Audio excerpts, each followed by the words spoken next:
अनेक दलिंदर आहेत, ते म्हणते 7 लोक असताना बाबासाहेबांचंच नाव मोठं का?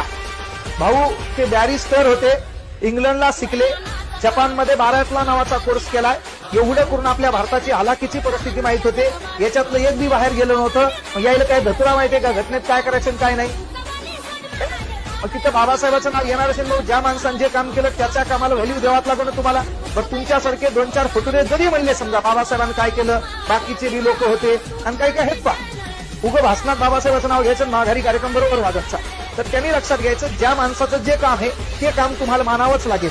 याच्यात दोघांनी राजीनामा दिलाय, म्हणजे एक जण गेलो होतं त्याच्या जागी दुसरं आलं, एका राजीनामा दिला, 5 जणांचं नाव इतिहासात कुठं दिसलं नाही, डायरेक्ट इथंच कसं मोठं होईल भाऊ, है ना? इथं 14 तळ्याचा सत्याग्रह, महारचा सत्याग्रह, मनुस्मृतीचं दहन आहे, बहिष्कृत हितकारणी सभा आहे, समता आहे, जनता आहे, प्रबुद्ध भारत आहे ना? त्याच्यानंतर महत्वाची गोष्ट काय बघूया, कामगार असोसिएशन आहे, शेड्यूल कास्ट फेडरेशन आहे, रिपब्लिकन पार्टीची घोषणा आहे, धर्मांतराची 1935 ची घोषणा आहे, सर्वात मोठं धर्मांतर आहे 14 ऑक्टोबर 1956.